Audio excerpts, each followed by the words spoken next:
Hold on to your butts. Da-da-da. Welcome to episode 58, again, of the Civil War Breakfast Club podcast, joined as always by Mary, a woman who is desperately looking for a living, foul-mouthed teddy bear to drink beer with. Then there's Weeks. Hey, how are you? I was wondering if you'd reference that movie, which I finally watched last night for the first time, Ted. That was such a good movie. Oh my God. Talk about your spirit animal. Holy moly. That is my spirit animal completely. Wow. Oh my God. Anyway, so what's happening? What's good? It's good to be talking just us again. It was a great time we had last week with our friends Bo and Joe. And it's back to us. It's kind of like the parents are gone and we get to whole run of the house. Exactly. Again. I can drop F-bombs again, left, right, and center. I know. I was very proud of how restrained you were. It was so funny. It was watching you not quite be able to get it out. So that was pretty good. Well, it's kind of like how I have to be at work at the DQ with the kids, right? You know. Well, you got to set a good example. Well, especially on the I can't be saying like, don't make blizzards that way, bucker. I suppose you could, you know. Anyways, to see you. We had a great time last week. We talked with Joe and Bo from Homebrew History as we work on that fundraiser for the good folks over at BUFT, the Bank of Franklin Trust. So if you haven't donated money yet, why? You still have time. There's a great opportunity to help them put some money away to help save them, preserve their battlefield. So that is a good thing. We got a lot of fun stuff planned this week, Mary. Tomorrow night, as we record this on Tuesday, tomorrow night we have our book club, our third book club. Dr. Kate Larson is going to be joining us, talk about her book, Assassin's Accomplice. And we'll definitely talk about that. Hopefully she doesn't leave any details hanging, as they say, as we go off to talk about that. So that'll be a good time. But until then, we are going to stay out west, and we're going to continue our traveling road show in the battle of the areas of around Mississippi. We're going to talk about the Second Battle of Corinth, which took place on the 3rd and 4th of October, 1862. So it's going to be a fun battle we're going to talk about after we take care of business. Yes, and the business is. Oh, and look at me. I'm going to be the polite lady tonight and ask you what you're drinking. Oh, wow. Well, I am drinking from the Great Treehouse, the best beer in the planet. It is called September Sun, because this is the last end of September, and that's the way it's called. And I'm drinking it out of our fantastic mug, Ride with the Winner, from John LaRoe, who also, Mary, you may not have known this, but they donated these fantastic Charles Tilden t-shirts. Oh, you mean the Charles Tilden t-shirt I'm wearing right now, too? We're both wearing twinsies and Stalker. But anyway, created this t-shirt because of our affinity for Charles Tilden, who we're helping to try to get the Medal of Honor for. Still, believe it or not, that's still ongoing. Yeah. And these are available on his page on Redbubble. I said it right this time. Yep. You know, for the children out RedTube. there. So go out there and RedTube. check him out. He has a lot of cool stuff to sell too. I think he even has an Oliver Otis Howard t-shirt that he made specifically for you. He does. And the cool thing is you don't just have to get this design or the Oliver Otis Howard design or the Ride with the Winner mug design that we both have mugs from him too with the Ride with the Winner on it. You can get it on whatever, I think he said there's 20 some different products that you could get it on. So if you want it on a mug, and I think like I saw a hat and stuff when I was checking out the store earlier. So there's different things that you can get it on. So thank you to him for giving us these t-shirts. They're very, very cool. We are both very much Team Tilden. So it's really cool to have a Tilden t-shirt. And we know a few other people that also like Charles Tilden as much as we do. But anyway, getting back to our first segment, I am drinking a beer called Haze Mama from Great Lakes Brewery, which might be close to being the Treehouse of Canada along with Collective Arts, but I won't know until the great beer connoisseur from New England tries them both sometime, that being you. Well, we'll have to see about that. I have a very snotty palate when it comes to the fine libations of Treehouse, Trillium, and the rest of the great beers. As you know, I do too when it comes to the Canadian breweries. Well, yeah, there's Labatt's, there's Labatt's Blue, there's Molson X. You got all the great beers up there. My days of drinking that are long over, and they were over by the time I was about 18 or 19. Okay, well, that's great. That is fantastic. Anyways, let's talk about Second Corinth a little bit. What do you think? You want to have some fun with that? I think so, yeah. It's part of the Iuka campaign, which began in late summer, early fall of 1862, and it consists of, I think, 3 different battles, and it's a very short campaign, but nonetheless still an important one in the Civil War. And at this time, the one thing to remember is there's so many moving parts, as you and I we're talking about with this. September, 17th, 1862, you have Lee being defeated at the Battle of Antietam. Prior to that, you have Second Manassas and South Mountain, which lead into Antietam. But then in the Western Theater, you also have Braxton Bragg. He's getting to move into Kentucky. So you have the Battle of Richmond as well that has happened. All these things going on following that Battle of Shiloh, even going back that far. Yep. And this is, after Shiloh, Pierre Gustave Toutant Beauregard, Beauregard, as we like to call him around here. Yep. Beauregard, if you're nasty.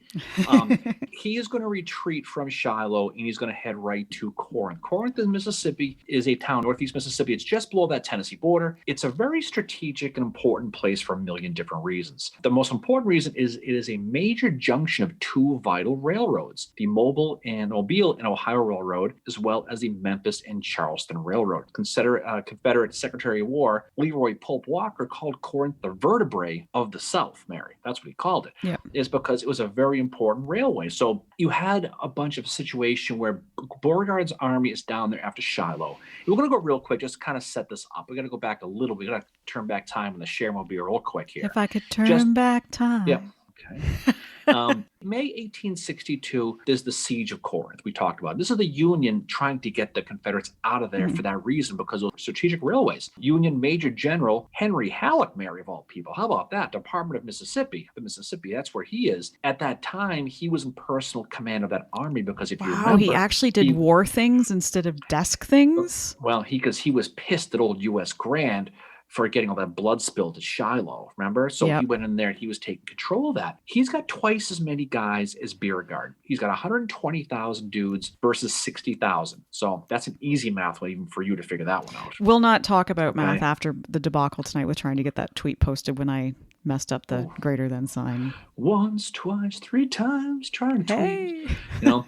But Halleck, he sieges Beauregard. Beauregard has to do is he has to retreat in the face of the enemy, which is the hardest thing you can probably do. He pulls out the old Quaker logs and kind of sneaks away on May 29th, May 30th, right around there of 1862. He's able to retreat, and it pisses off Jefferson Davis, because to the point where he just kind of loses confidence in him, and that's kind of what happens. During the siege, Halleck is going to create a series of defenses that are going to become important to what we're going to talk about here in a little while. What happened was it slowed the Union Army to get down there, but he was building these really strong fortifications, and they were very, very well built. He wanted to protect the supplies that were around this railroad track. They created this thing called the Halleck Line, which is a really strong defensive line, which is near a bunch of artillery batteries at a place called College Hill. Battery Williams, Phillips, Lothrop, Tannereth, and Robinette, as well as Powell and Madison. We'll talk about a couple of them more importantly later on. They were all very well defended with those abatis. They were very tough to get through and get around, and it's going to be important later on. What Halleck does is he's going to defend that area with about 23,000 guys. That's what he's got. By late summer of 1862, right around that time when the Indians probably get eliminated from the playoffs in that year, right around August, right around there. Jesus. I know. Hey, but your stocks ain't doing so good. Hey, world champs, I'm telling you, you'll see. Around this time, you kind of hinted at with Bragg and those guys. The Confederates are trying to drive it in the north because they just want to kind of get in there and get the war out of the South a little bit. That campaign, the Iuka campaign you mentioned, is going to fail. It's going to fall right in its face, and it's going to ultimately leave the door open for Grant to get to Vicksburg. So, September 1862, Major General Sterling Price, remember him, Mary? He'd been fighting that Missouri situation, the state militia. He is now in charge of the Army of the West, and he is going to march into Iuka, Mississippi on the 14th of September. It's about 25 or 30 miles southeast of Corinth, Mississippi. This is where the kind of orders kind of move around. There's a lot of moving parts to your point. He was ordered by his boss, Braxton Bragg, Mary, who I don't know if you know this, but the anniversary of his death was yesterday. It was, yes. I saw that. So the day came and he still died. Poor Braxton. And Braxton Bragg was in the midst of that driving into Kentucky, which you were kind of alluding to. They want to stop the troops of the Army of the Mississippi under William Rosecrans. So Rosecrans now is in charge of his army. What Price wants to do is he doesn't want Rosecrans from moving into Middle Tennessee. And to reinforce Nashville. He does right. James Negley's division's in Nashville. They're afraid that's from the Army of the Ohio. They're afraid they're going to get the whole band together and create this really strong army. Price, he's got 14,000 guys. He's going to have to defend this. Now, he knows he doesn't have a lot of guys, but what he does have in his back pocket, Mary, he has a lifeline. he can still phone a friend. Exactly. Okay. And his friend is sitting in Holly Springs, Mississippi. And guess who that friend is? Earl Van Dorn. It's Earl Van Dorn. Oh, look at him from the district of the Mississippi. So little EVD. Little EVD. Sounds like something you're going to pick up at the Bang Barn. Probably is a little penicillin with the AP Hill, So they have the ability to gather a pretty strong army. When they combine, they're going to be about 22,000 guys. Yeah. On the Union side, U.S. Grant in the Army of the Tennessee, what he was afraid of was Sterling Price going north to join Bragg, because Bragg was up there fighting Don Carlos Buell. Yeah. So they're both kind of afraid of these other guys going and connecting and strengthening up to fight. Well, it's because they've got Kentucky is a border state, as we discussed in our episode about Richmond, and it's very important that Lincoln hold on to that for that reason. And we talked about how divided that state actually is, between slaveholders and non-slaveholders. But then you have Nashville, which is really important for the Confederacy. And I'm sure they would, like it back. And it's like they're so afraid that they're going to go reinforce it. So they're after kind of these two, like this one state and this one city are what both sides are kind of vying over right now. Yeah. And so what Grant wants to do is he wants to make a plan. So he's going to make a plan for his left wing under General Edward Ord. We haven't spent a lot of time talking about Ord. He'll get his day. It's not going to be today, but he'll have his day. Okay. Also, he's going to have him advance to Iuka. That's what he wants to do. Yeah. On the other side of the other wing is Rosecrans, and he's going to be doing the same thing there, but he's going to be late. He's going to be slow. Okay. Yeah. Grant realizes that he's not going to have time to get there to link up with Ord by the 19th. The 19th is the day they're going to fight. They're going to meet on the 18th. They're going to do a big huddle. They're going to high five, leave and then they're going to fight on the 19th. That's their plan. But it ends up getting delayed. And this is going to lead to the Battle of Iuka. And we're just going to kind of real briefly hit it real quick. We'll do more details later on with this. But it's important to set up, especially the post-Iuka battle issues that are going to come with Rosecrans and Grant that are going to come out. Yeah. So Rosecrans with Ord is going to go stop Sterling Price, right? The battle finally gets started. Rosecrans is going to attack. It's just like a Friday night. He finds himself all by himself. No one's answering, right? So what's going on? Even after 25 times? 25 times. And what happens is there's an acoustic shadow that takes place. The damn acoustic shadow. Because the undulations and all the stuff that's going on, Ord doesn't hear the battle. So he sits around doing nothing. He's probably doing some whittling. Grant also doesn't hear it. So it's kind of like, well, that's probably why Ord doesn't get court-martials, because he's like, I didn't hear it either. So they didn't hear the battle happening. Still, Mary, Rosecrans is able to drive Price out of Iuka. He's able to push him out. Price is going to escape down that Fulton Road. He's going to go vacate the dance floor pretty hard. He's going to vacate the dance floor, and he is going to ultimately hook up with Van Dorn. Well, that doesn't sound right. He meets up with Van That's Dorn. Not shocking. Okay? No, yeah, I was going to say. Up there with the Savannah backdoor. Yeah, Price and Van Dorn are hooking up at the Bang Barn. What kind of Civil War story? Wait, are we getting into Civil War Breakfast Club after dark with that? So we're in a Peter situation here. We'll leave that alone. Little EVD. So he is going to meet up with Earl Van Dorn, and they're going to combine their forces under Van Dorn's control, because he's got seniority, so he's going to have it. This is going to lead to a little pissing match between William Rosecrans and U.S. Grant, where allegedly somebody, we don't know who it was, but it probably rhymes with Fosecrans, okay, goes to a Cincinnati newspaper and says, well, I had to fight by myself because I'm pretty sure that U.S. Grant was throwing back, Grandpa's old cough medicine. Grant was into the hooch. Anyway, you might want to Urban Dictionary that one, by the way. Okay. It ends up being a big political thing that's going to come out later on. So at this point, they're really not going to get along anymore after this. This is really kind of what it is. You go to the newspaper and you bash your boss. It doesn't usually end too well for you. Within a couple of days, Van Dorn's army, now with Price, they are on the march from northwest of Corinth with about 22,000 guys on this army of West Tennessee. But the thing too with this is that the newspapers do praise Rosecrans after this, even though he doesn't go after Price. That's kind of foreshadowing what happens to him. This is not going to be the first time Rosecrans does this. But yeah, as you said, there's talk of rumors of Grant's drinking. We don't know who started it. But as will be seen, we'll talk about this in the aftermath. You can see that Grant is pretty pissed off about this. Price is going to start advancing towards Corinth. But before he gets there, he is going to hook up with Van Dorn. There, I said it. just the number of troops that are here before we get started on this. There's 45,000 troops between the two armies, 23,000 Union and 2,200 Confederate. And they're pretty evenly matched at this. As we said, Union's commanded by General William Rosecrans, and the Confederates are commanded by Earl Van Dorn. When what happens when he and Price link up is they are going to, so Earl Van Dorn has the Army of West Tennessee and Price has the Army of the West. Well, they're just going to become the Army of West Tennessee for this whole battle. They are going to march towards Corinth with the hope of recapturing it for the Confederacy, since it was taken by the Union again back in the spring, as we talked about. And the Union Army has been so focused on Bragg's invasion of Kentucky that they are pretty spread out all over the place because of that. So therefore, Grant's command is scattered throughout Tennessee. Oh, another interesting thing too. Earl Van Dorn and Rosecrans were both part of the same class at West Point in 1842, except one of them, Rosecrans, graduated near the top, and the other graduated at the very bottom. Yep, that's pretty sad right there. Kind of Goddard High School, unfortunately, the reality of any case. So the thing about Rosecrans, from Van Dorn though, is the way he's going to march towards Corinth. He's going to kind of cut off Rosecrans from any sort of reinforcements. He's going to come down the primary road. He's going to set up just outside of Corinth. He's going to have Price's 2-division army on the left-hand side. He's going to have on the right-hand side the Department of the Mississippi, Mansfield, Laval. So he's going to have a pretty good sized army. To your point, Corinth has been fortified thanks to those Halleck line we talked about. Yep. With all those artillery batteries, which are pretty formidable. So you've got a strong artillery battery situation, as well as 23,000 guys all in that area. So even though they're kind of spread throughout Tennessee, that little area, they got a pretty strong little concentration. Now, real quick, Rosie, old Rosie, we got to talk about him. Another Ohio guy, Mary. Got to talk about him, right? He does go to West Point with Van Dorn, to your point. Also, you know who else he goes to school with too is Abner Doubleday. Yep. Right on the baseball team with them. Yep.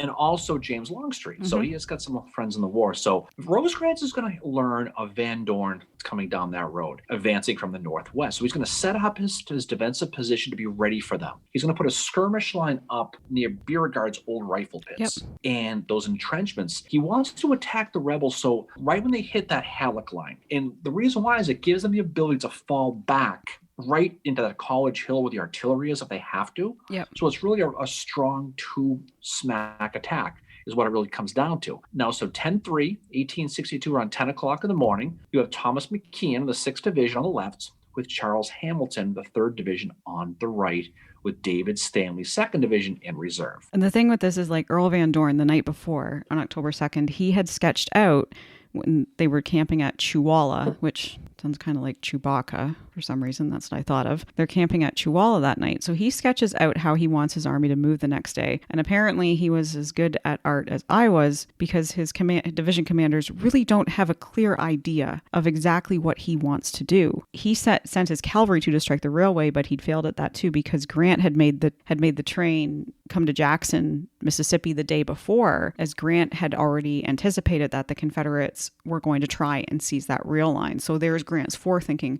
right there with that. But you have EVD and his men going into this battle on October the 3rd, him having sketched a shitty drawing on a map, because I'm assuming it was that bad. If his commanders can't figure out exactly what he wants to do, that's what they're going into this battle with. I wonder if he sticks his tongue out when he draws too.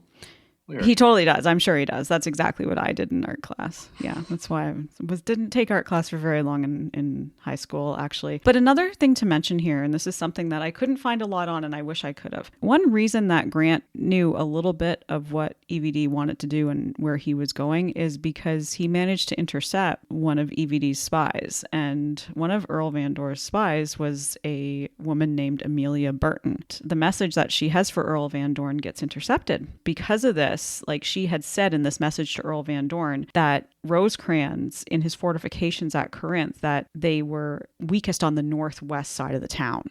Rosecrans finds out this is what's getting sent to Earl Van Dorn. So he is able to improve the town defenses in that area. Now, the thing about Amelia Burton is I found this information on American Battlefield Trust website about her. That's where I found her name. And I went and Googled her, and she is literally one of these faceless women. We just know her name. There's not much more about her. It made me think of the class that we're taking with Lisa Samia. She's nameless and faceless. Probably says Sheridan on her gravestone. Just that one word. So, so what Van Dorn wants to do is he wants to probe the Union lines, and he's going to test them out for looking for a weak point. So he's got a plan of what he wants to do. And he wants to create what's called a double envelopment. Yeah. Okay, so what he wants to do is basically what it is have two simultaneous flanking attacks hitting at the same time. It's also called pincer, right? To encircle the line and kind of get behind it. And this is how the initial attack is going to go. If you remember, Mary, we saw the movie Free State of Jones, right? Yep. The opening battle scene was this scene. It was. Yeah. And the beginning of Corinth, okay, with Matthew McConaughey, going across the battlefield. And he drove away in a Lincoln. He did. But, Newt Knight, he was part of the 7th Mississippi at this battle, right? Yep. Not to spoil the ending, but the rebels lose this battle, just so you know, okay? When they're retreating, he goes AWOL. The Confederates catch him, put him in jail. They not only that, they arrest him for desertion. They burn his entire house down. Yeah. So he didn't like that too much. And we're studying Newt Knight, what goes on after that. But it's just interesting he was there in that beginning scene. If you've seen that movie, that really brutal battle scene at the very beginning, it's the beginning of the Battle of Second Corinth. Just little pop culture. Yeah, that's what that was. Pop culture. Pop culture. So Van Dorn, he wants to attack McKean on the left, really from three sides, what he kind of wants to do. Because what he wants to do is he hopes if he hits McKean, the Rosecrans is going to have to move men from the right under Hamilton over to the left to strengthen that position, thus creating a weak spot for Sterling Price to burst through. That's kind of what he wants to do. And this is when General John MacArthur is going to get involved. Yep, who we've seen at Missionary Ridge as well. He gets involved in that. And there's a gap that ends up occurring between Davies and MacArthur. MacArthur had been in reserve, and he gets called up to move up to help move McKean.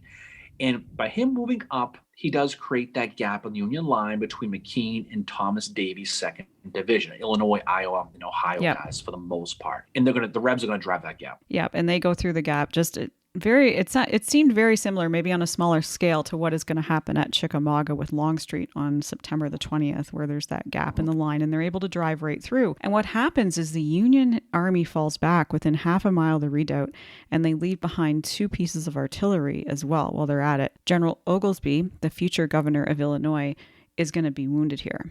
But then at 3 p.m., you have Hamilton, who, no word if he's related to the Alexander Hamilton, but anyway. Explains why he could sing. Yeah, you don't want me. I just thought of singing one of those songs, but I won't. I'll spare our listeners because they already got to hear my rendition of If I Could Turn Back Times. Hamilton receives the order from Rosecrans to attack, and he has his division pivot to the left, and I'm picturing that scene from Friends where the scene where they're carrying the couch and they're like, pivot, pivot, pivot. That's all I thought about. You don't know that scene. You don't. I'm a big Friends guy. One of the death that happens at this battle before you get too far is one of my favorite Civil War names, Mary, is going to fall here, and that is Brigadier General Pleasant Hackleman, who sounds like a wonderful person. But he does. Unfortunately, he's mortally wounded. He's in charge of the 1st Brigade under Davies, Illinois, Iowa, people like that, and he falls. And his name was Pleasant, and well, he didn't have a pleasant day. Hamilton is starting to start fumbling his attack worse than what the Patriots did in that first game they played. Stop. What? Let it go.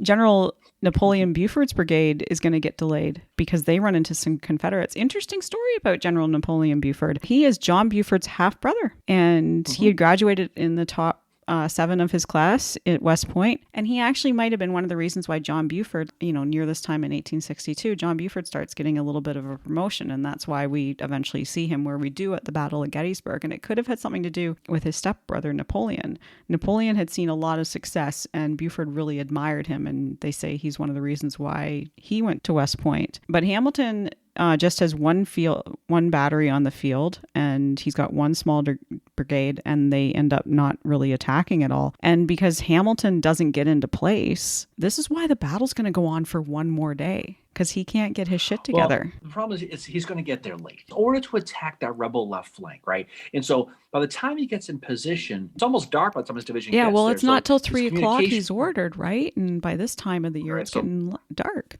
So the communication issues, the plane gets off late. And the sad part about it is, if you're right, it does go to a second day, because if he could have attacked maybe even at 2 hours earlier, maybe 1 hour earlier, there's a real good chance they could have driven Van Dorn right there. They could have plowed him right off. Exactly.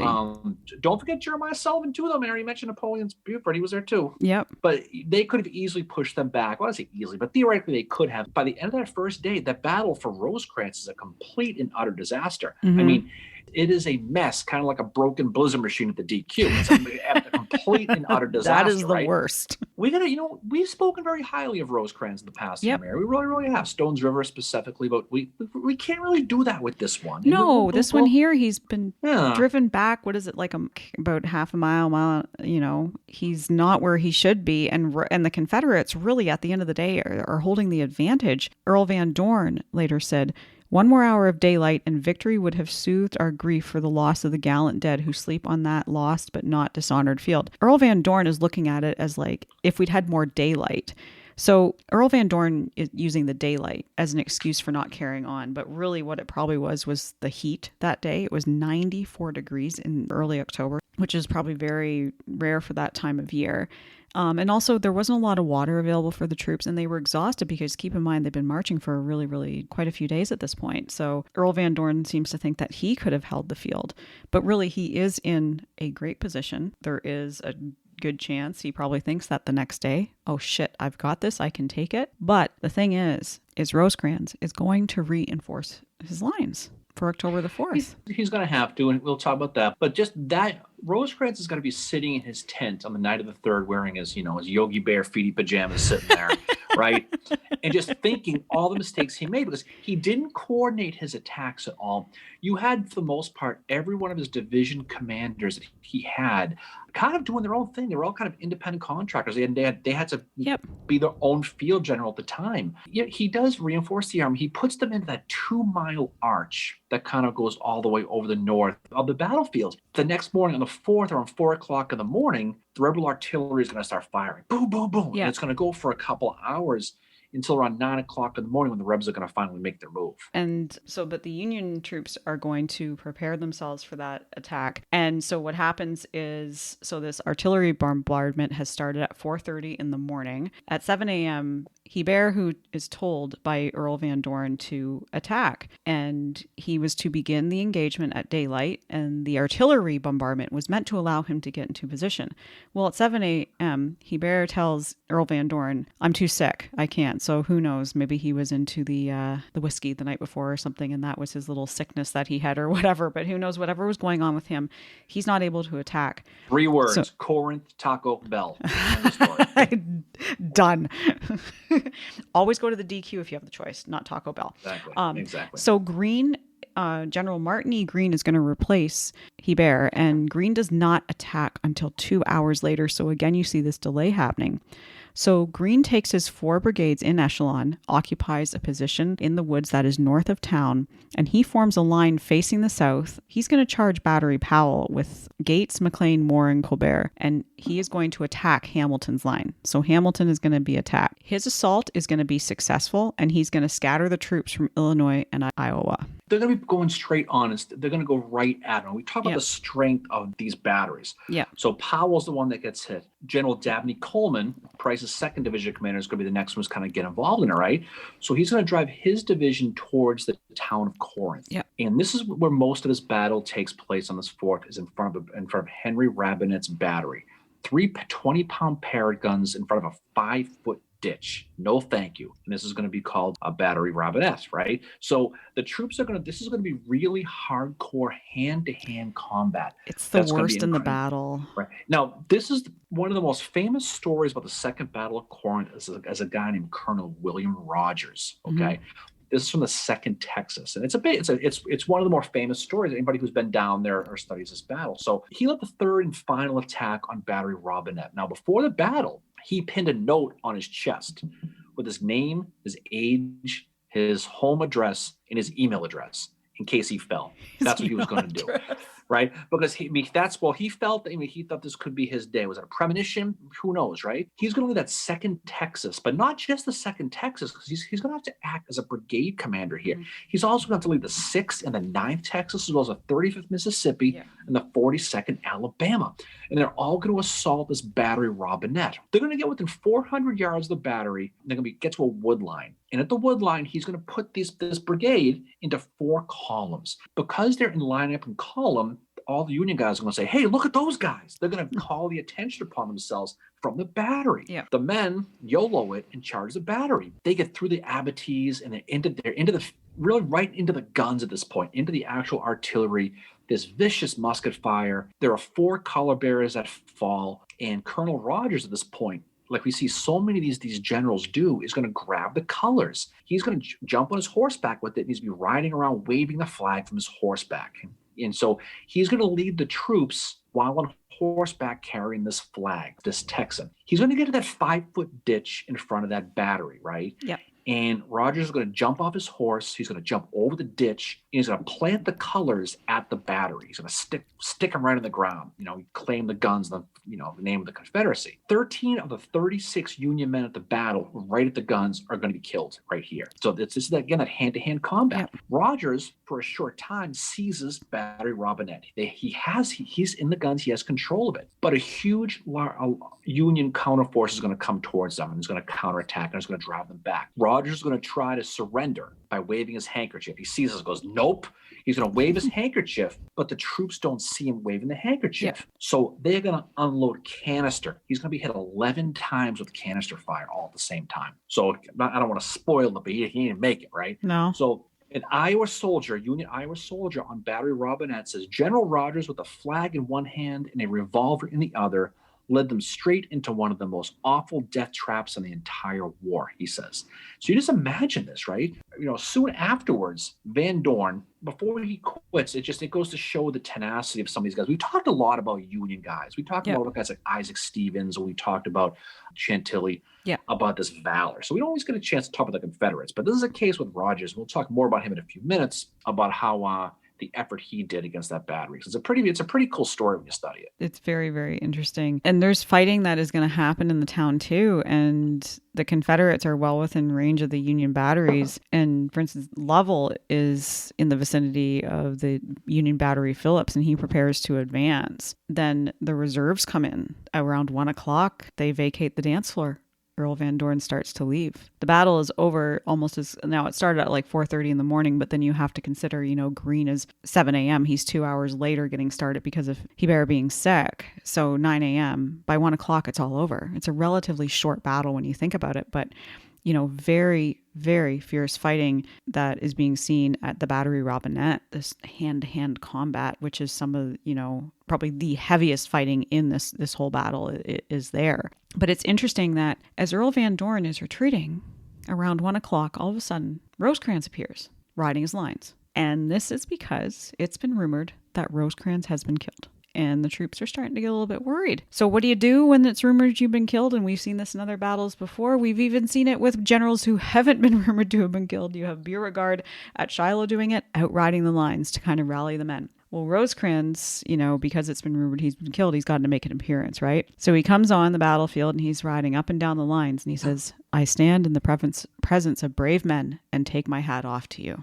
And this is all as Earl Van Dorn is starting to vacate the dance floor. He's going to go, and we'll talk about the final part of the battle. I just want to finish up this Texan story. Yeah. Because I know because with this. So it's amazing when you think about the numbers of some of these too, because this is one of those regiments who really, really takes it hard. So 324 of the 2nd Texas who entered that attack, only 124 present afterwards. Wow. Now, these are guys who rushed a battery that was surrounded by a ditch with musketry around it. Just goes how it was. So Rogers' bravery, to go back to him again, and that 2nd Texan bravery, it drew all kinds of accolades all around the country, including from the north. Yeah. Rosecrans himself, before he had to show everybody he was alive again, he actually ordered Rogers' body to be buried with full military honors at Battery Robinette.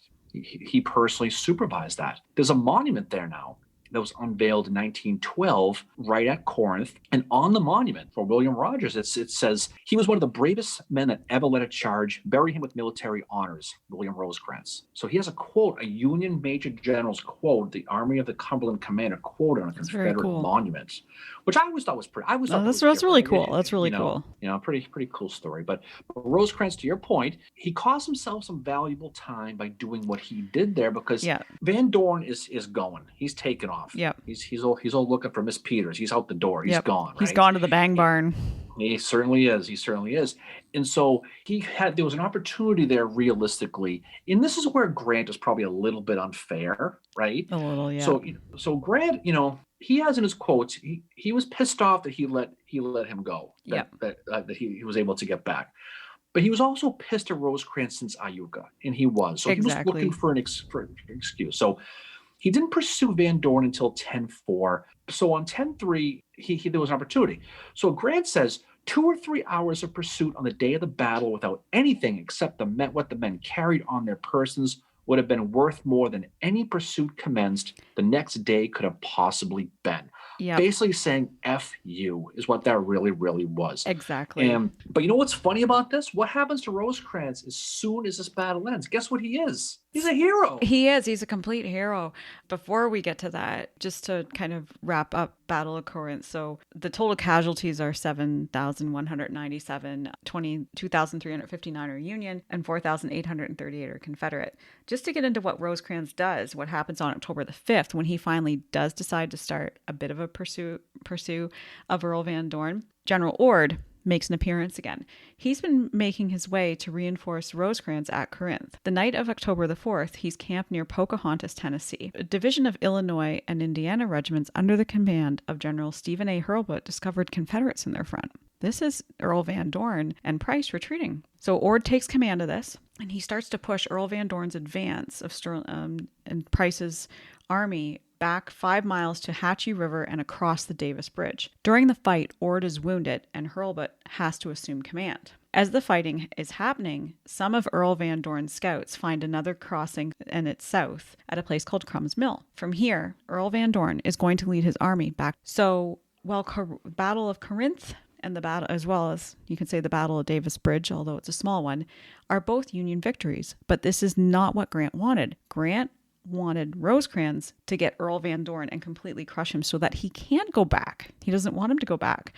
And as you said, Grant is just pissed because the soldiers could have just taken what they had on the 4th, and Grant saying they could have caught Earl Van Dorn. And I do, personally, I think that's a little bit unfair, because it's like these men have been fighting in the heat for 2 days, and Grant's just expecting them to haul ass and go after Van Dorn's army. Now Rosecrans made his own errors too. That was Rosecrans in the Northern Press was a hero for this battle. Exactly, okay? He was promoted, and what that was by Grant, that was throwing cold water on that, is what that was. There's no question. Exactly, he was trying, and you see Grant do this to Rosecrans again at Stones River, was saying that it wasn't a victory. So this is kind of a pattern with these two, and I think when you're looking at the relationship between Grant and Rosecrans and just all the kind of, it seems pretty dramatic. It's almost like Mean Girls. Reminds me of some of the shit I went through in high school, actually.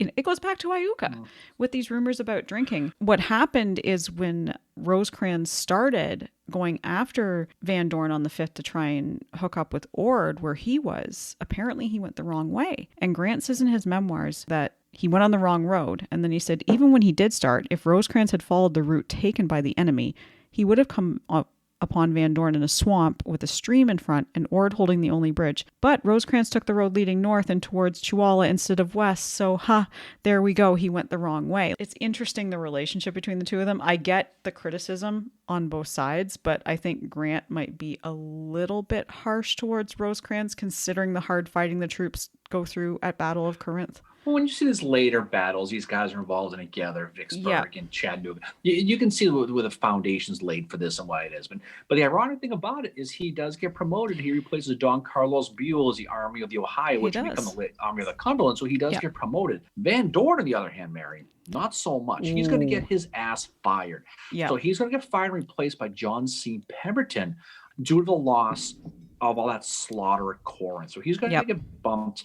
Also, there was that persistent, always rumor that, well, he must have been drunk. Yeah, So there there's a was rumors the that like Earl Van Dorn has this same rumor that he's drunk. The interesting thing about Rosecrans being promoted is Grant was quite happy about it because he said, I was delighted at the promotion of General Rosecrans to a separate command because I still believe that when independent of an immediate superior, aka myself, Grant, the qualities which at the time I credited him with possessing would show themselves. As a subordinate, I found that he would not do as I wished and had determined to relieve him from duty that very day. So Grant is very like, you can see he's pissed at these rumors about the drinking. And I mean, who wouldn't be, right? What happened after Iuka, whether it was Rosecrans, we're not 100% sure, but it most likely was telling the newspapers that Grant was drunk. And Rosecrans is like, and I was fighting by myself. But Grant said of Corinth, the battle was recognized by me as being a decided victory, though not so complete as I'd hoped for nearly so complete as I now think that was within the easy grasp of the commanding officer at Corinth. So he's getting that last bit of shade in there, which, I mean, I kind of just laughed when I read that because I'm like, holy shit, he is not happy about the drinking rumors, which again, who can blame him, right? And just to say to our listeners, we're not trying to shit all over Grant here and defend Rosecrans, but there is a definite, there's a lot of background to this relationship they have that goes back to Iuka, and you can see it carry through right to when Rosecrans leaves Chattanooga in 1863, in late 1863. Well, they were definitely rivals. There's a reason why Rosecrans went to that Cincinnati Reporter and planted that story. Oh, absolutely. It wasn't always just Grant coming at Rosecrans. I mean, Rosecrans was exactly. He does not come over smelling rosy either. No, see what I just did right exactly. there. So, they're both doing they are both doing the mean girls thing with this. They're not doing either of themselves or each other any favors with this, but it's just interesting, like all this, it's not just battles that are happening, it's these rivalries as well behind the scenes that are almost just as interesting, that are playing into, maybe how commands are going to change later in the Civil War. But you can see that Grant does have a bit of respect. He does have the respect for Rosecrans, saying he possessed qualities that made him a good commander. And Grant, I think, much preferred him where he was, being in charge of what will become the Army of the Cumberland, which is eventually going to go on to Stones River and eventually to Chickamauga as well. It'll go on and on and on. So I think, but again, these people are people. They're in the heat of battle, literally and figuratively. So you can see how, especially with the eyes of Washington and Halleck, right, looking especially on Grant, because he already knew that he was already in the doghouse from Shiloh. He already knew Halleck was already had a couple strikes on him. Yeah. So of course he's going to be sensitive to rumors that maybe he put the army at risk by ignoring Rosecrans and Iuka and potentially getting them all destroyed. So you can see how that would have gone and how dangerous that was for a rumor at the time for Grant. So you can see his anger. You really, really can. Oh, I can completely understand it, especially what happened to him at Shiloh. And then you have the newspapers and the media rearing their ugly head again, with probably Rosecrans going to that the reporter in Cincinnati and saying, oh yeah, I was on my own. And I think Grant might have been drunk again. You can see why that wound was still open from what Halleck had did to him post Shiloh, right? Yeah. I mean, there's no question about it, but an interesting story, because certainly Second Corinth is one of those battles that doesn't really get much press. I think for the average Civil War person, you mentioned Corinth, you think of the siege. Right? Yeah. You think of Beauregard and all that. Beauregard and all those guys and driving them off. This is an important battle because the Union was able to get control of that rail line again. Yeah. Right. They were able to really take control of those two vital railroad junctions. And what this really did was it helped open the doors towards such as Vicksburg. It helped take a lot of soldiers off the dance floor on the Confederate side. So it all plays in part and parcel to the bigger things that lead to bigger battles in that theater. Without Second Corinth, if the Confederates would have got back in there and held that, it's interesting how that might have played out for later battles. Yeah, would there have been a Stones River?